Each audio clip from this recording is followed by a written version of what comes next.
की कथा सुनो, एक लोटा जल चढ़ाओ और अपने जीवन को धन्य बनाओ। ये शॉर्टकट है। ना तुम्हें मंत्र की जरूरत है, ना तुम्हें तंत्र की जरूरत है, ना तुम्हें साधना की जरूरत है, क्योंकि घर में, कलयुग में, कलिकाल में किसी के पास समय नहीं है। कलयुग में, कलिकाल में किसी के पास समय नहीं है। रत्ती भर का समय कलयुग में नहीं है। बच्चा भी व्यस्त है, बूढ़े भी व्यस्त हैं, सब व्यस्त हैं, कोई फ्री नहीं है। इस कलयुग में आपको इतना समय नहीं मिलेगा कि आप तप करेंगे। इस कलयुग में आपको इतना समय नहीं मिलेगा कि आप साधना करेंगे। इस कलयुग में आपको इतना समय नहीं मिलेगा कि आप कहीं तीर्थ में जाकर बैठ जाएंगे। इस कलयुग में सबसे सरल, सबसे सहज, ना मंत्र, ना तंत्र, ना साधना, कुछ भी नहीं। इस कलयुग में एक साधन सबसे सरल है, जो गरीब से गरीब व्यक्ति और बड़े से बड़ा सेठ कहीं पर भी कर सकता है। एक लोटा जल सारी समस्या का। वो गरीब भी कर सकता, वो अमीर भी कर सकता, वो साधारण व्यक्ति भी कर सकता, सात जात का व्यक्ति उसको कर सकता। सात जात, बस उसको करने के लिए अपने भीतर के अहम को निकालना पड़ेगा।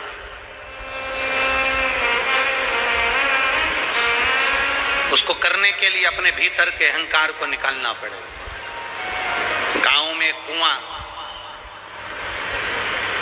गांव में कुआं, उस कुएं में सात जात का व्यक्ति, गांव का पूरा गांव की गांव उस कुएं से पानी भरता, पीता।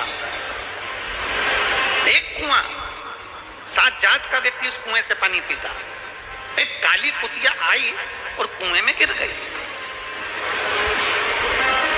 अब वो कुतिया कुएं के अंदर गिरी। अब वो कुआं बदबू मारने लगा, बहुत तेज बदबू मार रहा था। सारे के सारे गांव के लोग एक विद्वान व्यक्ति के पास में गए और उनसे पूछा, महाराज जी ये बताओ, अपने गांव में एक कुआं सात जात का व्यक्ति पानी पीता है और कहीं से पानी का साधन नहीं है, उसमें काली कुतिया आकर गिर गई है और बदबू मार रही है, क्या करें? महाराज जी ने कहा, एक काम करो, यज्ञ करवाओ, कुएं से बदबू चली जाए। यज्ञ करवाया, बदबू नहीं गई। फिर किसी ने कहा, यहाँ भंडारा करवाओ, बदबू चली जाएगी। भंडारा करवाया, बदबू नहीं गई। फिर किसी ने कहा, कन्या भोज कराओ, कन्या भोज कराया, बदबू नहीं गई। फिर किसी ने कहा, भगवान की कथा करवाओ, कथा करवाई, बदबू नहीं गई। कुएं में से लगातार बदबू आती रही, आती रही, आती रही। गांव के लोगों ने सोच लिया, यज्ञ, अनुष्ठान, कथा, भंडारा सब करके देख लिया, कुएं की बदबू नहीं गई। अब लगता है कि इस कुएं में किसी का श्राप लग गया, इस कुएं में किसी का श्राप लग गया। अब छोड़ो इस कुएं को, दूसरा कुआं बनाएंगे। गांव के लोगों ने विचार करा, थोड़े दिन बाद नया कुआं बनाएंगे। 15 दिन के बाद उसी गांव में एक संत आ गए। सारे गांव के लोग हाथ जोड़कर बोले, बाबा जी, हमारे गांव में एक कुआं सात जात का आदमी पानी पीता है और उस कुएं में काली कलर की कुतिया आके गिर गई है, बदबू मार रही है। संत ने पूछा, तुमने क्या करा? संत ने पूछा, तुमने किया क्या? तो कहा, हमने यज्ञ करवाया, अनुष्ठान करवाया, भंडारा करवाया, कन्या भोज करवाया, हमने सब कुछ करवाया, कथा करवाई, कुएं की बदबू नहीं गई? नहीं गई। इतने में संत ने पूछा, तुमने कुएं में से कुतिया निकलवाई? कि बस महाराज, हमने ये नहीं करवाया। अब विचार करो, कुएं में कुतिया पड़ी है, बदबू मार रही है, हमने यज्ञ करवा लिया, अनुष्ठान करवा लिया, भंडारा करवा लिया, कन्या भोज करवा लिया, यज्ञ करवाया, कथा करवाई, पर कुएं में से कुतिया नहीं निकलवाई। संत ने कहा, कुएं में से कुतिया निकाल कर फेंक देते, पूरे पानी को उलीस देते, दूसरा पानी आना चालू होता, कुएं में से बदबू आना बंद हो जाती। शिव महापुराण की कथा कहती है, जब तक ये मन रूपी कुएं में अहंकार रूपी कुतिया पड़ी रहेगी, तब तक मेरा मेरा नजर आएगा। जिस दिन ये कुतिया निकल गई, भोलेनाथ सब तेरा नजर आए। पर श्री शिवाय नमस्तुभ्यम का महत्व क्या है?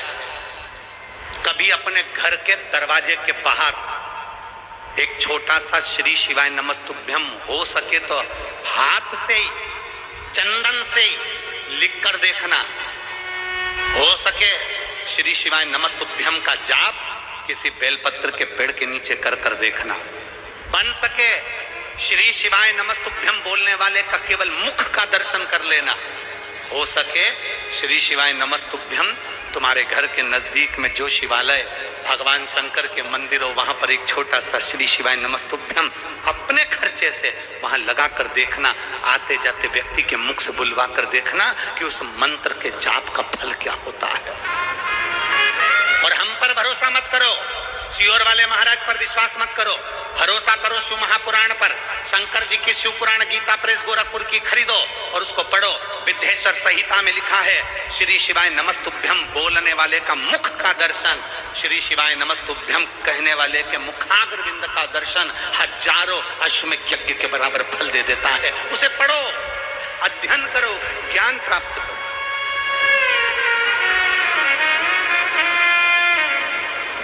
हम पर भरोसा नहीं करना, हमारी बात पर भरोसा। आपको लगे कि महाराज जी बोल रहे हैं तो एक बार पढ़ के देखो। आपको लगे कि महाराज जी ने कहा है तो हम पढ़ के देखेंगे, पढ़ो। थोड़ा थोड़ा तो पढ़ सकते हो, थोड़ा थोड़ा तो अध्ययन कर सकते हो, पढ़ो। हमने कभी प्रेशर नहीं दिया कि आप मंत्र बोलो, हमने कभी प्रेशर नहीं दिया कि आप शंकर के मंदिर जाओ, हमने कभी तुम्हारे ऊपर दबाव नहीं दिया कि तुम्हें मंदिर में जाके एक लोटा जल चढ़ाना है। ये तो तुम्हारे दिल की बात है, ये तुम्हारे मन की बात है। दुनिया तुमको रोकने का प्रयास करेगी, दुनिया तुम्हें मंदिर जाने से रोकने का प्रयास करेगी, पर याद रखना, अपने भीतर एक बात का स्मरण रखना, भगवान शिव से कहते रहना, मेरे भोलेनाथ मेरे शरीर को और मेरे देश को किसी के पराधीन मत करना।